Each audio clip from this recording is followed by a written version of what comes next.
Well, howdy, friends. This is Matthew Sewell, and you're listening to episode 119 of the Popecast, a history of the papacy, the only podcast about popes where you'll find non-boring stories on the successors of St. Peter and a reminder that all the world's problems have happened plenty of times before, just maybe in different forms, because this week we are talking with a friend of the show, the original guest of the Popecast, Katie McGrady, to unpack Pope Leo's brand new encyclical, the so-called AI encyclical, Magnifica Humanitas, but it's just about so much more. It's got so much more richness to it. But the gist of the show being what it is, that all the world's problems have happened plenty of times before. The problems stay the same. The forms that the problems take continue to be ever new. So it's fitting somehow that Pope Leo has written about AI in large part, but more specifically, the human response, what the human response ought to be for it. So I think you're really in for a great show today. For a refresher, Katie gets into a little bit more of her background, but she's a host on SiriusXM every day, the Katie McGrady Show. She also hosts Ave Explores for Ave Maria Press, has written several books, has a Substack blog, Instagram, Twitter. I'm sure if you've been on social media, you've probably seen her work. She's incredibly prolific, a great commentator on the life of the church. And then more recently, in the last couple of years, has been the Vatican Analyst for CNN. So she's kind of branched into this secular sphere, being able to intelligently articulate the truths of Catholicism instead of the caricatures that we so often see in mainstream media. So we get into all that, and then her impressions on the encyclical, and so much more. So really hope you enjoy that. A quick thank you to all of the new subscribers. We've had several just even since last week when our episode with Jonathan Liedl was released. If you haven't caught that episode yet, please go back and listen to that. Pope Leo's Peru. I think it was a fitting release right before this encyclical because it shows the kind of priest and bishop that Pope Leo was formed as, leading to his now service in the chair of St. Peter and writing this great document. So thank you to all the people who have subscribed since then, who caught that and have given great feedback. If you haven't already, make sure you subscribe on YouTube, subscribe Spotify, iTunes, wherever you get your podcast. Leave a comment with what you like. We always like to hear what people like. And if you'd like to stay up to date, and then if you'd also like to support the show, you can subscribe for free, but there's an option to give a monetary gift. You can go to popes.substack.com. And I think that's actually also the easiest way to get in touch with me for feedback about the show, guests you'd like to see on, topics you'd like to see covered. And I know we've had a string of longer form interviews. I always love doing those. I always love hearing from our guests.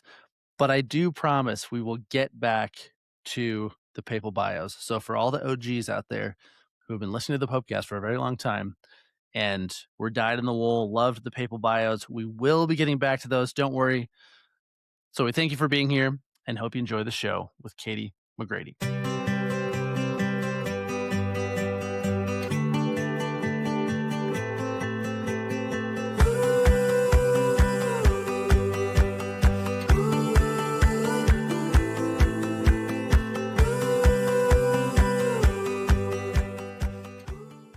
Well, welcome back to the Popecast. This week, we are joined by our first ever guest on the Popecast, 8 years later, Katie McGrady, who it seems like you've been all over the world talking about Pope Leo for the last year. And then now I thought it would be appropriate. And I'm glad you agreed to get back together and talk about a new, fresh document released by the Pope. This time it's Pope Leo XIV. And I think you probably have the best shirt of any guest. Yes. Yeah. So if anyone's just listening to the audio, if anyone's just listening to the audio version, you have to go at least find the video version so you can see Katie's shirt. Has Pope Leo with an American flag behind it. So yeah, Katie McGrady, welcome back to the Popecast. Thanks. I bought this shirt because we threw a Pope party on May 8th to celebrate his 1-year anniversary. I feel like we're not going to get another American Pope. This is our one shot, guys. And so we're throwing out, like, we're doing hot dogs and fireworks May 8th from here until the end of time. And I bought this. My husband and I have matching shirts. Actually, I think his says Team Leo or Team Pope Leo or something like that. We will not be wearing them to Rome. I will not subject the Italians to this by any means, but I have it. I'll have it in my suitcase. Maybe I'll wear it as like my sleep shirt. Yeah. I feel like there has to be at least one outing where you walk around with it just to test? Maybe just walk Well, on the block or we something. have socks. So our good friends at Sock Religious, they have the American Leo socks, which Pope Leo was given. I gave him a pair of those. So we all have those. So I'm like, what day do we wear those? It'll be a day where we're all in pants so that we're not, again, the weird American tourists with like Leo on the side of our ankles. But I also, it's not, people are like, here's how to blend in as an Italian tourist. I'm like, no, you're a tourist. They depend upon your business. Just don't be a jerk. They already know you're American. Just be a good American, and we're Mm. fine. Yeah, nice. When are you going? We Pretty leave soon? on Monday, June 1. We'll meet Leo June 3rd. He leaves for Spain, I think June 6th. So he's actually going to be gone the majority of the time that we're there. But we're doing it up. We're going to Borgo Laudato Si with Father Manny. It's our delayed. We were supposed to go for Carlo's canonization, Yep. which of course got pushed. And then we were going to go at the end of the Jubilee year, and then flights were insanely expensive. And so I said, guys, let's go in June. The Pope doesn't go on vacation in June. And then now the Pope's going to Spain, which is probably for the best because I think maybe it'll be a little less busy around certain parts of the Vatican, especially. So I realized as I was packing my girls that it is a great privilege to get to bring our kids to Rome and that I'm like calling in all the favors to get to do like really cool special things. But the really special part of this trip is my parents are coming with us. And my mom and dad have been to Rome a couple of times, but that was long before my career is what it is now. So like now I get to do Rome with like meet this cardinal or let's go have dinner at this place or I kind of get to show off a little bit for my mom and dad. Yeah, that's amazing. There's no better reason to cash in the favors than when your Exactly. favorite people are with you. It's fun when when you're by yourself. You can maybe move a little quicker or something like that. Well, that's amazing. Um, the Spain thing, I find it really funny and maybe a key feature of the Pope or of the good Hmm. popes is that the slightly subversive things. Because didn't he just honor several martyrs of the Spanish Civil War He right before did. he goes to Spain? I feel like he's kind of done that to America a little bit, maybe to make the other side a little more annoyed, whatever if you want to call it that. But Well, the news this morning was that he might be going to Uruguay during November. And of course, would include a popover, I think, to Peru and to Argentina. And if he did that during Thanksgiving, I don't think any of us have been snubbed by any way, shape, or form. The Pope not coming in year 250 is not the snub that some would interpret it as. But if he was like that close at yeah, Thanksgiving and not pop in for some turkey, I have a feeling at least his brother might be a little annoyed. right. Yeah, to be that close to Florida, right? Yeah, nice. Well, that's great. So before we get into it, just a quick refresher on who you are, what you do day in and day out. Just a quick overview of your background, and then we can get into the Magnifica Humanitas. Yeah. So I'm Katie McGrady. I work in Catholic media. I host a daily radio show on SiriusXM's The Catholic Channel. I've been doing that for the past 5 years. I have a couple of different podcasts with a couple of different apostolates, Ave Maria Press and Hallow. I've written 6 books, 4 of them with my husband. And then I most recently, kind of my credentials, I guess, for this conversation is I've collaborated with the Dicastery for Communications on a lot of digital mission stuff. I spoke at the Jubilee for Digital Influencers last year. That's where my Vatican connections are. And I was a CNN Vatican Analyst, but I covered the conclave. I was their in-house analyst in Washington, D.C. during the conclave, which I wasn't in Rome for White Smoke, but I was on TV when the White Smoke hit. So that's like my one claim to fame. And really, like it's a huge privilege to be CNN's Catholic gal who gets called in to give commentary on, okay, this is what this means and this is what that means. And yesterday was a big encyclical day. I think I said an encyclical is a letter probably 1,000 different times in 1,000 different ways. But it was really cool we're in a moment where I think our media culture, especially secular media, is engaging with the Vatican and the person of the Pope more than we ever really have before. Even Francis, who I think had a lot of goodwill given to him from secular media because of his approachability and his style, he didn't get the same kind of newsy coverage that Leo gets. And it's the language, it's the English, certainly, it's the Americanism, certainly. I also think it's just the age in which we live with our algorithms. So it's been a great privilege to be just kind of on call for secular media to be able to talk about the Pope. I would say my goal is always to lovingly talk about the Pope, to show, a daughter's devotion to the Holy Father, but to also be a normal Catholic voice. Like, let's explain this Yes. normally, right? Like, we're not as we are weird enough. We don't have to be any weirder than we already are. But it's also really cool to see people engage. So I always like to tell people, you know who they love the most at CNN? Like, the saint that they are obsessed with over there is Mm, Carlo Acutis. Like, there are different really? people at CNN that have like little second class relics of Carlo that I gave them. Um, because they just love the millennial saint, and like they covered him extensively. They covered his canonization mass. Like, we were live for that. So that's, some people will criticize working with secular media. I will say that is a mission field all its own.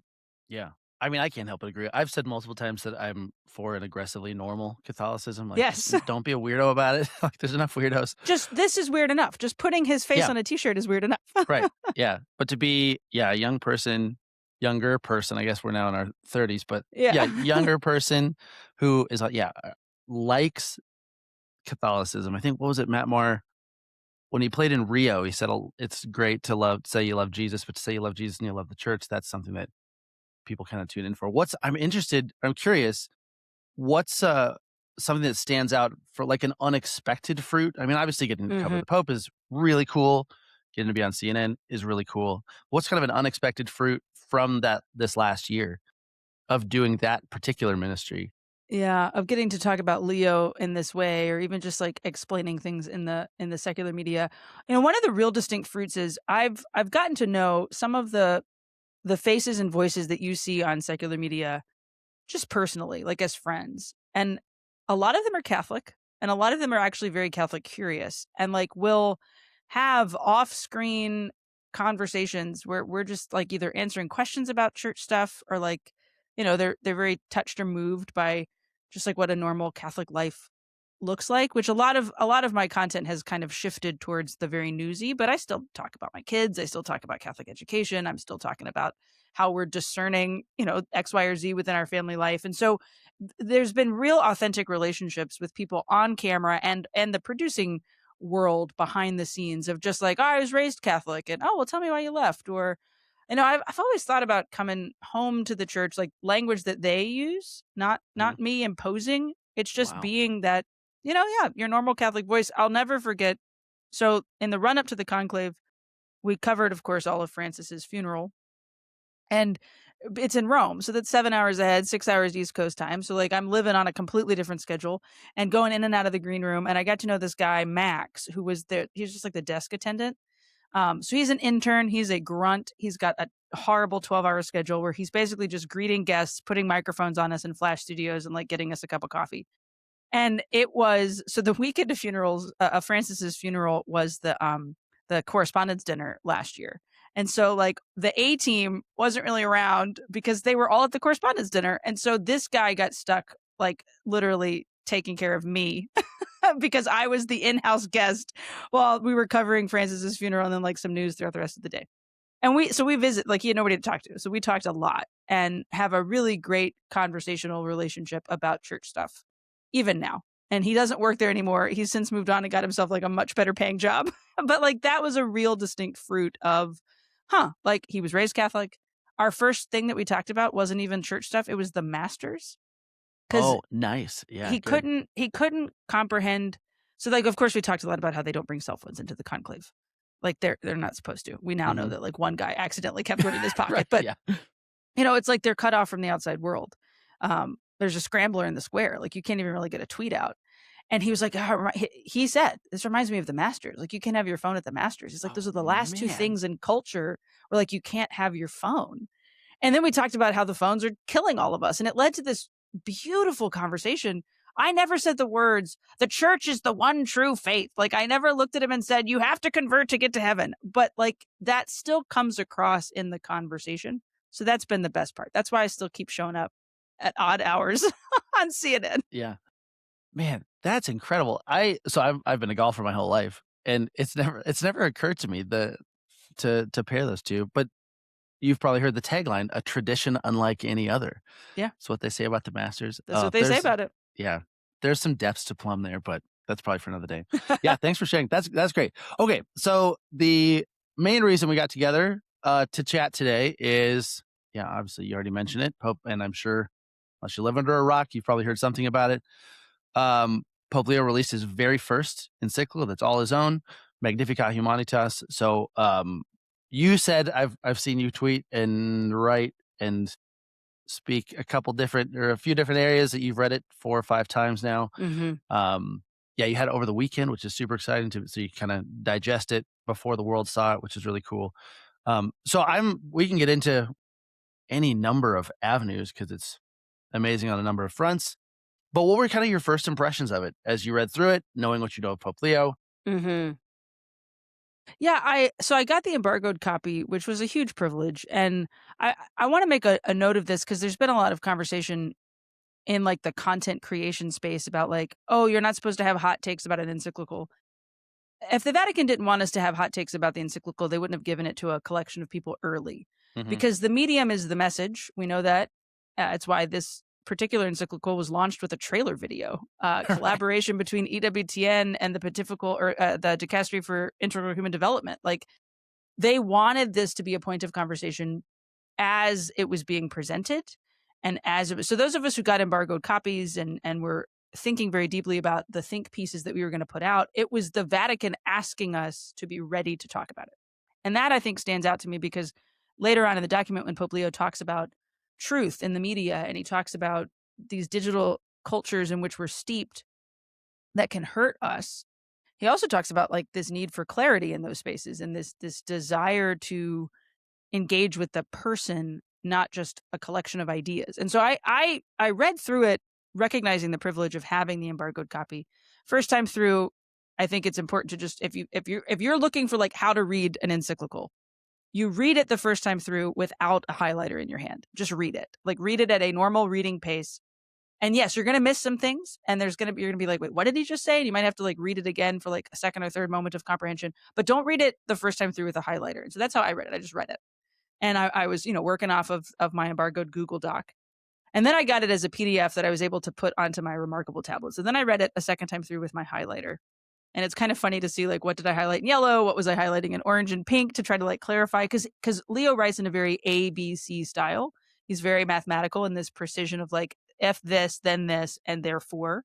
And I really appreciate that. So the second time through with the highlighter, the third time through, I just read it one more time and like took some little annotated notes on the side. Like, let's talk about this. Oh, here's a reference. Oh, he's given us a reading list. Like Leo basically told us, read the Yeah. encyclical while listening to Beethoven's Ninth Symphony, and maybe go watch Schindler's List that night and then put yourself to bed with a slight reading of Tolkien, right? Like we got kind of this beautiful engagement with culture that seemingly matters to him.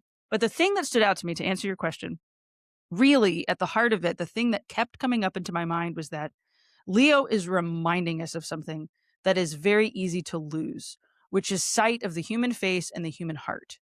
And the word heart is not talked about a ton. I mean, he uses the word heart, like the heart, the core of the person, but he talks a lot more about the face and encountering the face and encountering the person that's right in front of us and standing in solidarity and working through the paths of subsidiarity and justice and acknowledging that we are not cogs in the machine. We are dignified, made in God's image and likeness, called to relationship with God and one another.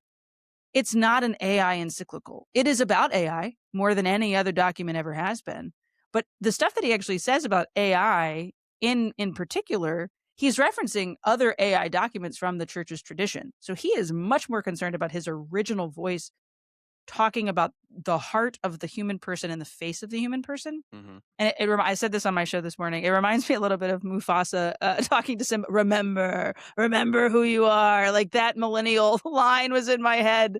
That I think this is a pope screaming at the world, or very gently guiding the world, more likely, to remember who we are in the eyes of God, so that we then treat one another with that love that only we can treat one another with. A machine cannot love you, a human can. A machine cannot suffer with you, a human can. AI cannot truly know. It can know, but it can't truly know. And so that it is beautiful. Just read it and then study it and then note take through it and then debate it. But it's the shepherds guiding us through this rocky terrain. Yeah, that's beautiful. I mean, more than anything, it seems like that's a pope's job, obviously, to take care of the Catholics. But just as any priest is not just responsible for the priest or for the people in his parish building, but in his parish boundaries no matter what religion they are. It's like the Pope takes on this, any good one anyways. Thankfully we've had lots of good ones for the last century, but that idea kind of came to mind.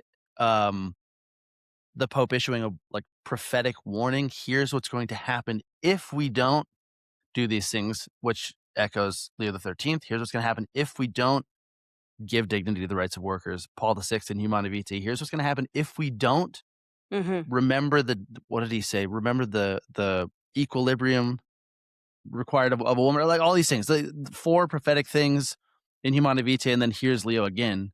I'm sure the trads would like me to say the Pius X against modernism or whatever. Which he references all those things. Yeah. That's the whole first. I mean, the first. How many paragraphs is it? Let's look at it. Like the first 90 paragraphs of this thing are a walk through history, and he cites every pope except JP1, who doesn't really give us anything in the tradition. God rest his soul. But like, and some people will skip that and they'll just jump straight to the AI section. But again, if he's doing ABC, he lays out the history and teaches us a social doctrine of the church that is not isolated from itself.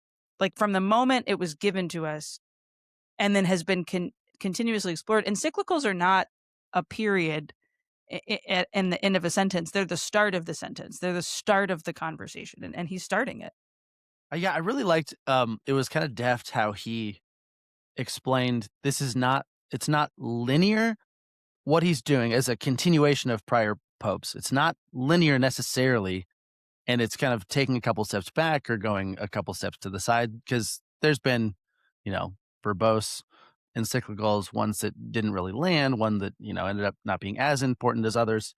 I really liked how he kind of, gave a nod to that continuity, but then is saying something still new in the same sense. Was it the reading the signs of the times when, I don't know where society got its wires crossed, but people said, oh, we need to get with the times, but that's never been the thing. It's been read and interpret the signs of the times and then reapply what the church has taught for forever in a new way. Yeah. When Francis died, my bishop gave a homily in our diocese about the comfort of the continuity of the papacy, and that like even in grief, we know that in 3 weeks we'll be rejoicing.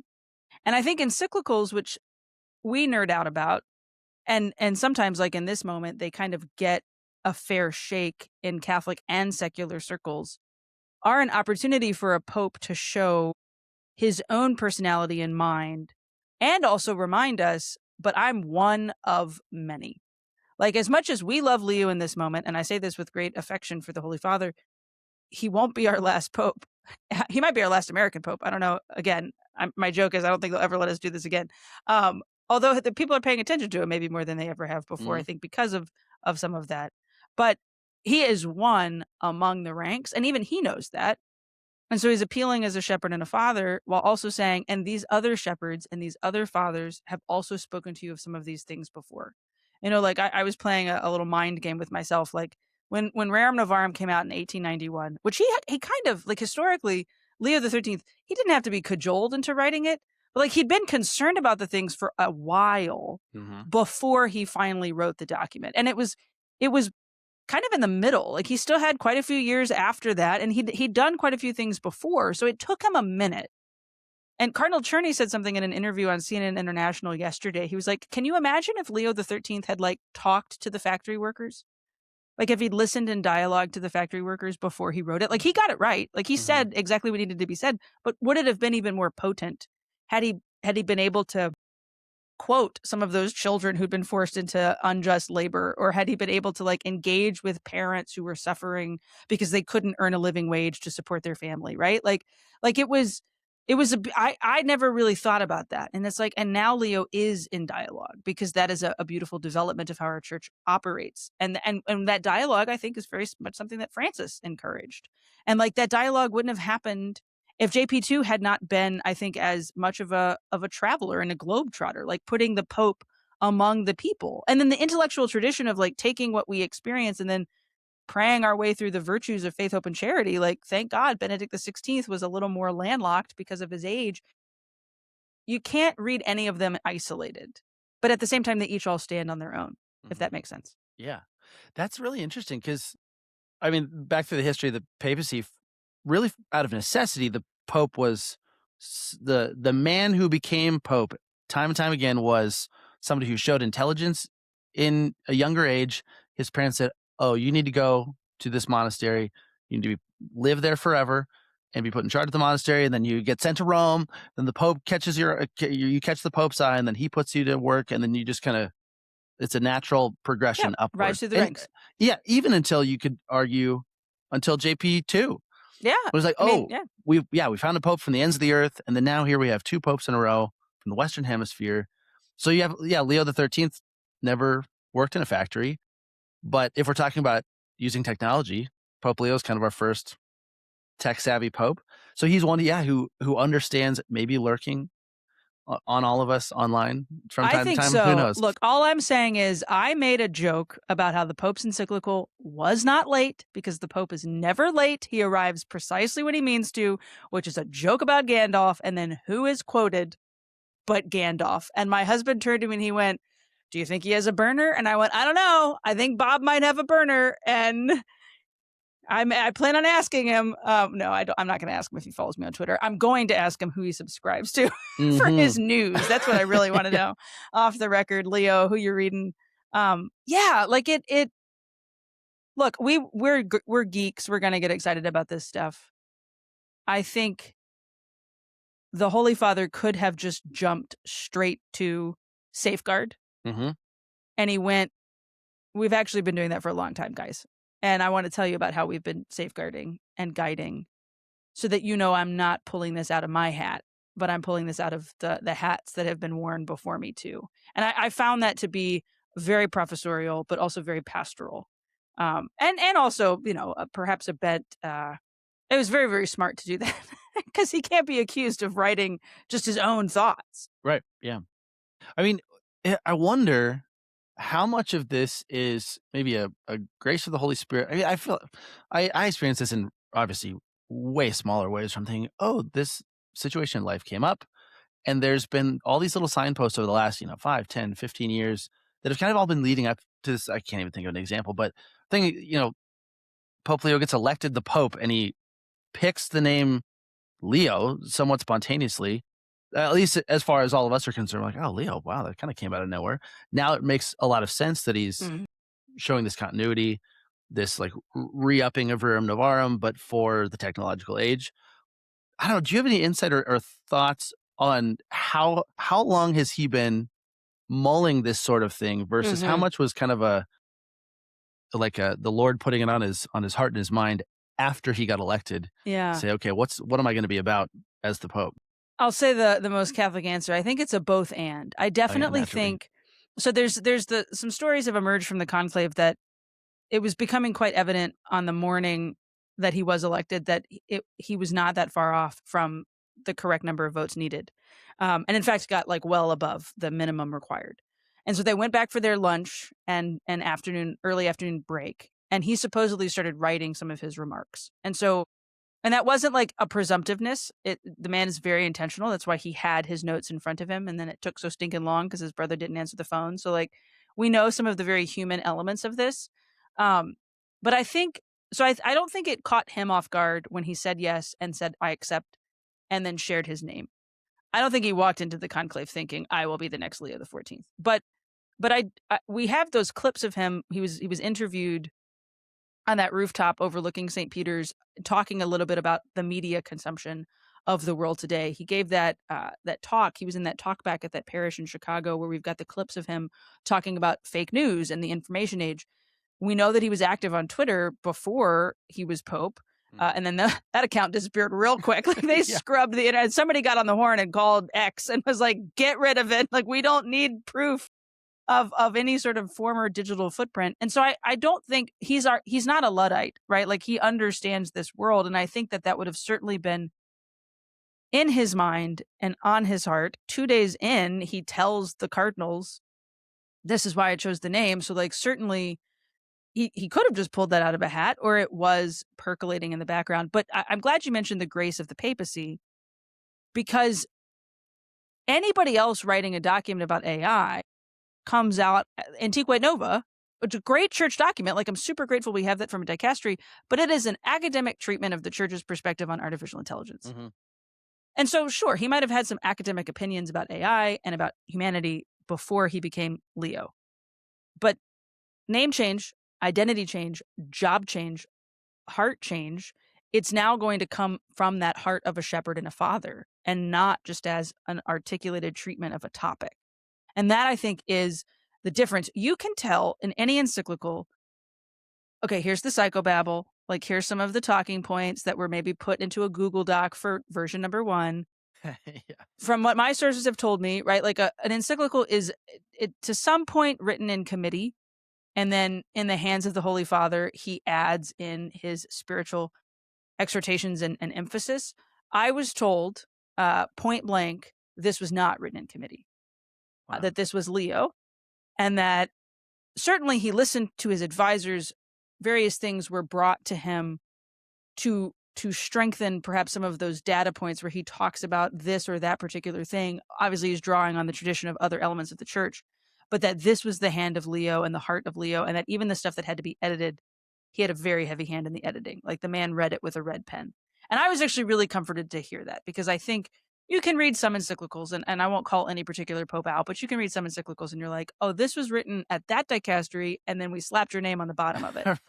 Yep. And that was not this document at all. There might be a couple of paragraphs in there where you're like, okay, like, you had a conversation with a guy in a room who really wanted you to say this, but then you still chose to say it. So I'm going to shut up and listen, right? Mm-hmm. And then you can also, like, I feel like I can see him sitting at Castel Gandolfo on a Tuesday writing his reflection on the Magnificat at the end. Because, like, that truly came from a place of prayer on, like, yeah, Mary, her entire world was changing, but she remained steadfast. And so you, humans of this changing world, you too can remain steadfast. Like, that is the grace of the papacy being able to speak as a shepherd and father to the world. Yeah. Maybe that's a good segue. Yeah, because that's so beautiful. I agree. I was really struck by. I love the part in the Catechism about chastity, which I find hilarious. That, like, non-Catholics always think, oh, chastity means abstinence, but of course it's way more than that. Every person's called, the whole thing. Have you read through that recently? Not recently, no. I wish I had more time in my catechism. I'll go use Magisterium AI to update me. Yeah. My favorite of the AIs. Yes, I think my friend Dave Hazen, shout out Dave Hazen, I think would appreciate that, because I think he helped put that together. Anyways, It's a great platform. so there's a whole long story that I won't bore you with, but I teach an OCIA class at my parish every year, and it's always on the chastity section of the Catechism. And I love the section on chastity in the Catechism because, in light of this document, because it jumps out the integral human development piece, the integrity of the person piece, the always remembering that we're humans first as whole people. And then the Catechism in that section, I think it's like the 2300s, if I remember right, talks about an apprenticeship in self-mastery is what chastity is. So it's a lifelong striving to master ourselves, that being integrated with God, which I think maybe is a nod to the transhumanism bait and switch that he put in there. It's like, transhumanism is the goal, but not with machines, with God, right? So I mean, I'm curious if that stood out to you too.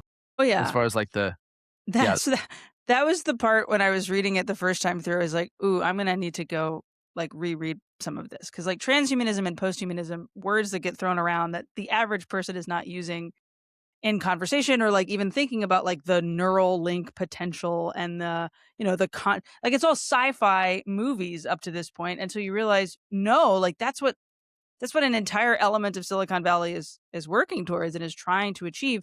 And I loved how he juxtaposed.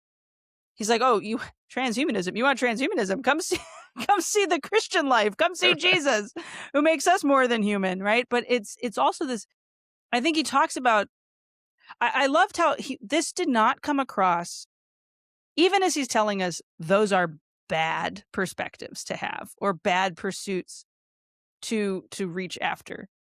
He then beautifully explains there's a desire in our heart for more, and we are hungry for something, and we are grasping.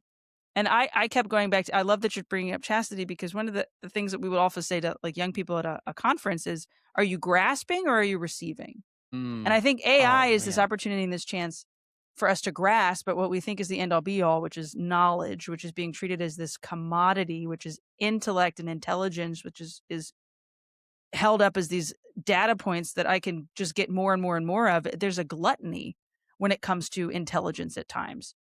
And Leo talks about weakness is what makes us strong, and recognizing limits, which requires you to depend upon others and be in relationship with others, and this harmonious growth that can come out of what you experience as a lack.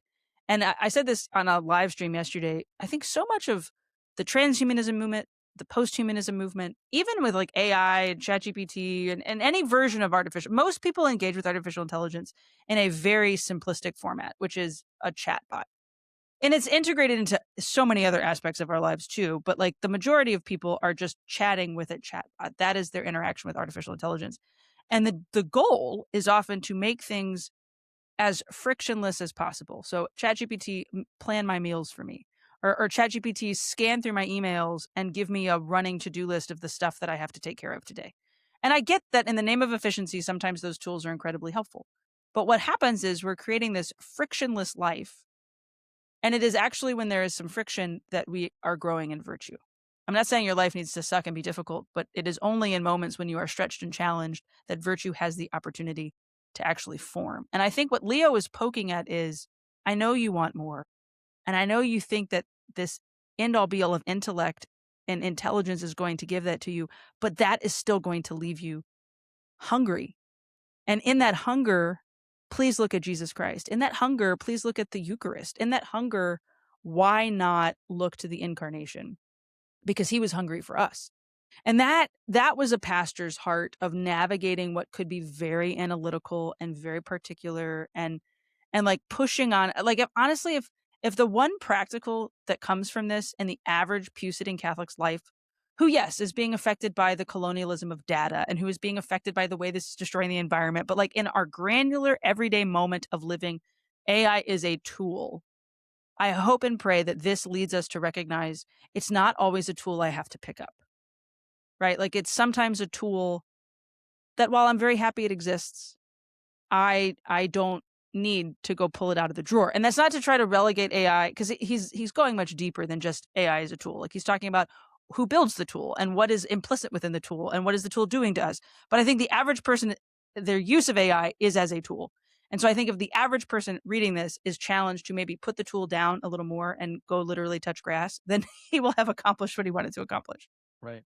Yeah, that was something that I'd written down actually for one of the questions to talk about was, and we've kind of already touched on it a little bit, that it's just a new, AI has the potential, especially in how you described it for the everyday granular user. I'm a remodeling contractor for my full-time job, and I use ChatGPT to help me narrow down how much a bathroom remodel takes, or all these sorts of things.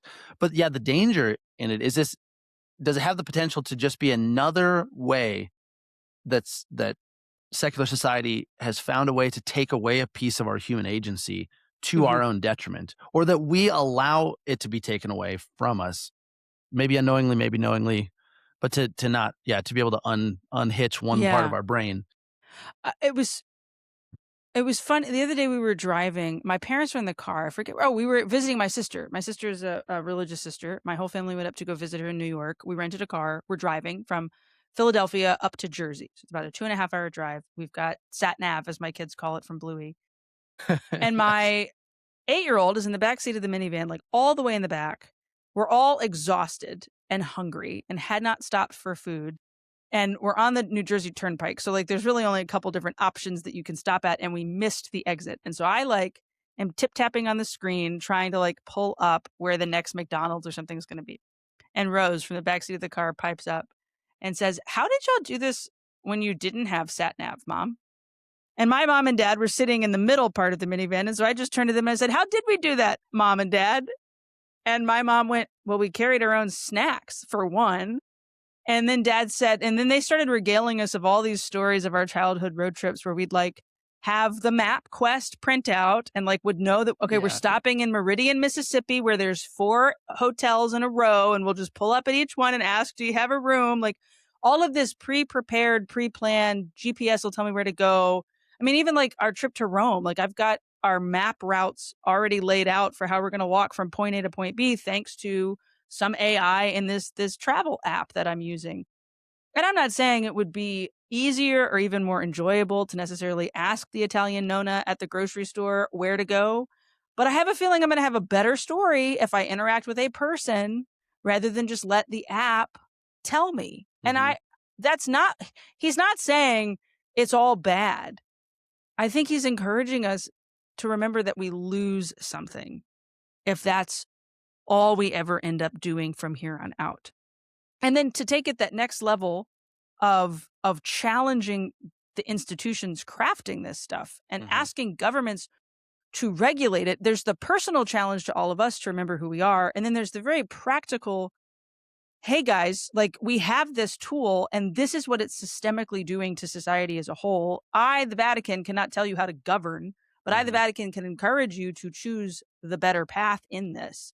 And that's where you get into the how is this being shaped and who is doing that shaping? I mean, who's writing the ethics and moral code of Anthropic and ChatGPT? Mm-hmm. We know that Anthropic stood up to the federal government with regard to how their systems would be used in weapons. And Mm-hmm. when he talks about in the document, I forget exactly what section it is, but I highlighted a ton of it, how like an AI bot or code making the determination of where a bomb drops or who even gets a job.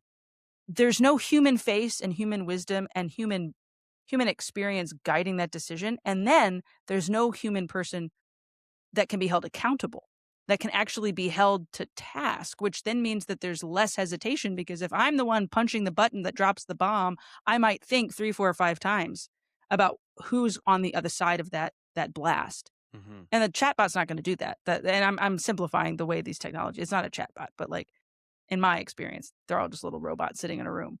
That's why you have to have like a visual image. And I just imagine like these server farms and these data centers have all these little like iRobot creatures sitting Mm-hmm. inside of them, computing away and hurting all of us. But it's always the, and I think this is going to be, sorry, you're gonna have to shut me up. I think this is going to be a defining element of Leo XIV. This is a man who, as he's settled into the papacy over the past 12 months, has clearly become much more comfortable being close to the people, has clearly figured out his own style. So like he's not kissing babies, he touches their head. He's not taking a ton of selfies unless he's with teenagers. And then he will absolutely do 6, 7. Like he knows who is in the room with him. And I think what he did with Magnifica Humanitas is say, I'm not batting down the hatches and I'm not shutting the doors. I am building a bigger table. Please come sit with me. Yeah. Wow.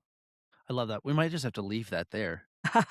That's such a great place to end on. I think the only other thing that jumped out on that I think is worth talking about, as far as like a machine determining where a bomb drops or whatever. Mm-hmm.